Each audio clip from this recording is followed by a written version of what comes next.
we will discuss the second learning outcome, which is types of expressions supported by Python. कौन कौन से type के expressions को Python support करता है, वो पार्ट है हमारा सेकेंड लर्निंग आउटकम का। आइए समझते हैं। सो डियर स्टूडेंट, अगर हम टाइप्स ऑफ एक्सप्रेशंस की बात करें जो पाइथन सपोर्ट करता है, वो दो डिफरेंट टाइप के हैं। एक तो है कि based on the position of the operator, एक है based on the result obtained. इन दो तरीके से हम टाइप्स ऑफ एक्सप्रेशंस को डिवाइड करते हैं। तो आइए मैं दोनों की बात करता हूं, एक एक करके दोनों को डिस्कस करेंगे। So dear student, these are two different types of expressions that are supported by Python based on position of operators in the expression. Second है based on data type of the result obtained on evaluating an expression. तो पहले मैं list out कर देता हूं यहाँ पे, फिर हम उनको वन बाय वन डिस्कस करेंगे। तो अगर मैं based on position of operator की बात करूं, they are of three types, infix, prefix and postfix. इनको थ्री टाइप्स में क्लासिफाई किया गया। इनफिक्स का मतलब है operator is placed in between the operands. Prefix का मतलब है operator is placed before the operand. Postfix का मतलब है operator is placed after the operands. इनको वन बाय वन हम डिस्कस करेंगे। तो अभी तो यहाँ पे हम लिस्ट आउट कर रहे हैं। आइए देखते हैं second one, based on data type of result obtained on evaluating an expression. ये कौन कौन से हैं आइए समझते हैं।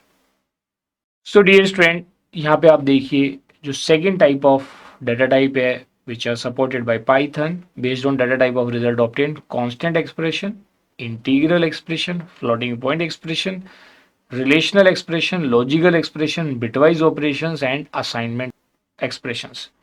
ये जितनी बातें मैंने लिखी है इसमें रिलेशनल, लॉजिकल, बिटवाइज या असाइनमेंट, ये सारे ऑपरेटर्स भी हैं जिसको हम अपकमिंग टॉपिक में डिस्कस करेंगे। जो नेक्स्ट टॉपिक है that is related to the operators, but here we are talking about expression. तो आइए स्टार्ट करते हैं based on the position of the operator in an expression. तो सबसे पहले हम डिस्कस करेंगे infix expression. We are talking about based on position of operator. किसकी बात कर रहे हैं? पोजीशन ऑफ ऑपरेटर की बात कर रहे हैं। तो सबसे पहले डिस्कस करते हैं infix expression. So dear student, यहाँ पे हम डिस्कस कर रहे हैं infix expression, prefix expression and postfix expression. तो अगर मैं इनफिक्स एक्सप्रेशन की बात करूं, these are most commonly used expression. चाहे आप मैथमेटिक्स की बात करें या प्रोग्रामिंग में बात करें, पाइथन प्रोग्रामिंग की बात करें या अदर प्रोग्रामिंग लैंग्वेज की बात करें, but Python support prefix and postfix as well. So it is most commonly used expression. तो इसमें क्या होता है? Operator is placed in between the operand. Here operator is placed in between the operands. ठीक है, ये क्या हो जाएगा? Infix expression. से मैंने लिखा x प्लस वाई, मैं एक एक्सप्रेशन लिखता हूं, मैंने क्या लिखा? Say x plus y, this is an example.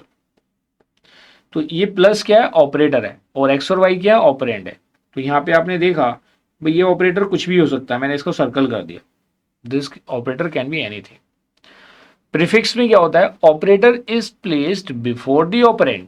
तो अगर मैं इसकी बात करता हूं प्रीफिक्स की, operator is placed before the operand. अगर मुझे x प्लस वाई को रिप्रेजेंट करना है तो प्रीफिक्स में it will be represented like this operator और x और y। Operator can be any, may be arithmetic और लॉजिकल और relational. Prefix, post means after, pre means before, post means after. So in this case, operator is placed after the operand. Operator is placed after the operand. So you can write it like this. ठीक है जी, operand के बाद में x और Y क्या है? यहाँ पे ऑपरेंड है, और ये जो सर्कल में मैंने प्लस लगाया, this is an operator. It a general notation, आप इसकी जगह कोई भी ऑपरेटर यूज कर सकते हैं। I hope this is clear to everybody. आइए समझते हैं second type of operators. So dear student, जैसे मैंने बिगनिंग में बताया था, सेकंड टाइप ऑफ ऑपरेटर से पहले मैं बताना चाहता हूं, जैसे मैंने बताया था कि जो प्रीफिक्स और पोस्टफिक्स ऑफ एक्सप्रेशंस हैं, they are evaluated with the help of stack. और स्टैक को हम कहाँ स्टडी करेंगे? In data structure. So let us have some key point. So prefix and postfix expressions are evaluated using stack, और जिसको हम कहाँ पे स्टडी करेंगे? We will study in data structure. That will be studied in data structure. अगर आपके syllabus में listed होगा तो ठीक है, नहीं तो आप अपकमिंग सेमेस्टर में जब भी आपका एज ए सब्जेक्ट स्टडी किया था data structure, and is very important subject for the campus placement. जितने भी कॉन्सेप्ट एग्जामिनेशन में पूछे जाते हैं कैंपस प्लेसमेंट के या इंटरव्यू में पूछे जाते हैं, they are mostly relevant with the data structure. आइए समझते हैं सेकेंड टाइप ऑफ एक्सप्रेशन। तो आइए देखते हैं, इनको वन बाय वन डिस्कस करते हैं। First one is constant expression. नाम से पता चल रहा है constant, based on data type of result, अगर उसका रिजल्ट कांस्टेंट आ रहा है तो वो किसके कैटेगरी में आएगा, that comes into the category of constant expression. आइए इसको एक एग्जांपल की हेल्प से समझते हैं। So all operands are constant, for example 3, 5, 4, 2 सभी कांस्टेंट है, ठीक है। और ये मैंडेटरी नहीं है कि इंटीजर ही कांस्टेंट हो, फ्लोटिंग पॉइंट कांस्टेंट भी हो सकते हैं। आइए देखते हैं second one. So integral expression की बात करें, दे produces integer result after evaluating. कैसे करेंगे जी, आइए समझ लेते हैं। मैंने फॉर एग्जांपल यहाँ पे कुछ वैल्यूज ले ली, say x is equal to 3, y is equal to 4, और मैंने z को असाइन कर दिया x इंटू वाई। तो इसका आउटपुट क्या आएगा, यहाँ पे आउटपुट की बात हो रही है based on the data type of result, result means output.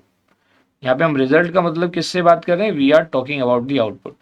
तो जब आप x और y का मल्टीप्लाई करेंगे और प्रिंट कराना चाहते हैं z को, say you want to print z, तो जब z को प्रिंट करेंगे what will be the output in this case, आप देखेंगे जब आप F5 करेंगे आउटपुट क्या आएगी, x और y मल्टीप्लाई, 4 3 12, ये इसका आउटपुट आ जाएगा। ये क्लियर है। आइए देखते हैं नेक्स्ट टाइप ऑफ एक्सप्रेशन। तो नाम से पता चल रहा है क्योंकि आउटपुट रिजल्ट की बात कर रहे हैं, तो वो एक्सप्रेशन जिनका रिजल्ट फ्लोट में आएगा they comes into the category of floating point expression. अगर मैं ऊपर वाले एग्जांपल में जो मैंने z is equal to x into y किया है उसको डिवाइड कर दूं किसी भी नंबर से, तो डिवीजन के बाद जो रिजल्ट आएगा that may be of floating point result, isn't it. Suppose करो मैंने लिया, let me consider an example, above example से x is equal to 3, y is equal to 4, z is equal to x into y. अच्छा इसको 3, 4 ले लिया, no problem. तो ये जो मैंने x z is equal to x into y है, मेरा रिजल्ट तो आ रहा है 12, लेकिन मैं इसको ऐसे नंबर से डिवाइड कर देता हूँ वो 12 से डिविजिबल नहीं है, से मैंने इसको डिवाइड कर दिया 7 से। 12 इज नॉट डिविजिबल बाई 7, मैं 5 से भी कर सकता था, तो और हमने क्या करा दिया, प्रिंट z। तो इसका आउटपुट क्या आएगा, output will be a float value. भाई आप 12/7 करेंगे तो इट विल बी आउटपुट क्या होगा, फ्लोट वैल्यू। आप एग्जैक्टली डिवाइड करके देख लेना, ठीक है। So such type of expressions comes into the category of floating point expression. आइए देखते हैं नेक्स्ट वन। तो देखिए ये वो एक्सप्रेशन है रिलेशनल जिसमें greater than, less than, greater than equal to, less than equal to, double equal to, या equal to, not equal to, इसके रिजल्ट्स किसकी फॉर्म में आते हैं, ट्रू और फॉल्स की, कि या तो वो इक्वल होंगे या नहीं होंगे। तो जैसे मैं एक एग्जाम्पल कंसिडर करता हूँ, से मैंने लिया यहाँ पे say x is equal to 3, y is equal to 4, और मैंने z लिख दिया कि z इज इक्वल टू जी x ग्रेटर देन y।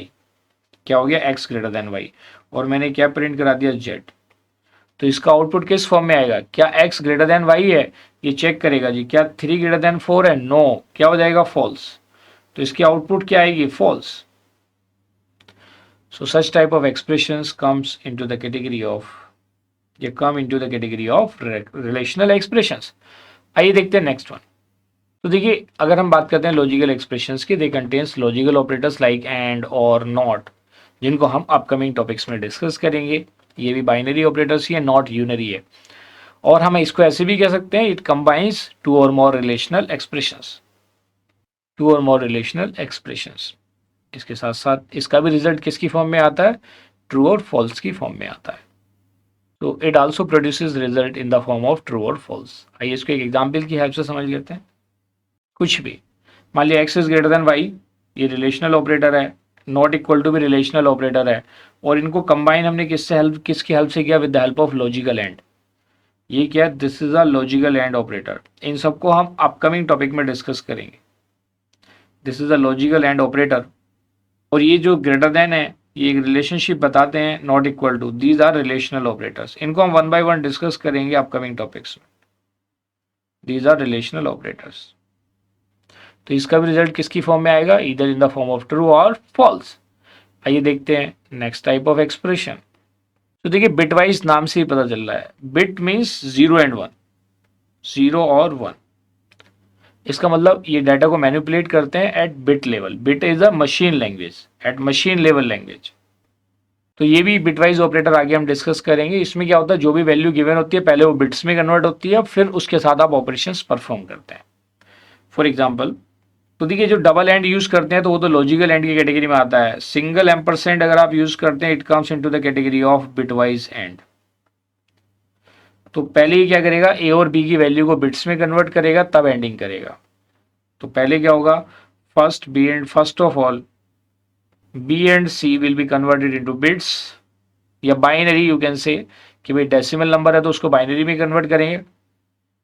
ये हम जब आगे ऑपरेटर डिस्कस करेंगे तो मैं इसको डिटेल में एक्सप्लेन करूंगा। First of all B and C will be converted into binary, then anding will be perform, thereafter anding will be perform bit by bit. तो this is all about bitwise expression. आइए देखते हैं next one, and that may be the last one, expression. ये assignment का मतलब है जो हम इक्वल टू ऑपरेटर करते हैं तो उसमें राइट हैंड साइड की वैल्यू किसको असाइन हो जाती है, लेफ्ट हैंड साइड को। So it assigns the value, so it assigns a value to a variable. कैसे असाइन करता है जी, एग्जाम्पल से समझ लेते हैं। कांस्टेंट वैल्यू भी असाइन हो सकती है, जैसे आपने यूज किया a is equal to 5, it also works. या आपने यूज किया a is equal to b multiply by C, तो b और c का मल्टीप्लीकेशन किसको असाइन हो गया, a को। तो अगर मैं इसको एज ए कमेंट यहाँ पे रिप्रेजेंट करना चाहता हूं तो आप लिखेंगे 5 is assigned to a। Clear है। ऐसे ही सेम अगर हम यहाँ पे बात करते हैं a is equal to B multiply by C, तो आप क्या कहेंगे, the product of b and c is assigned to a, या multiplication of b and c is assigned to, ये एक ही लाइन में होगा क्योंकि हैश सिंगल लाइन कमेंट है, या तो आपको इसको हैश ही लगाना पड़ेगा, इज असाइंड टू a। ये क्लियर है। इस तरह से आपका असाइनमेंट एक्सप्रेशन वर्क करता है। So dear student, in this way we have achieved our second learning outcome as well. Now you are able to describe type of expression supported by Python.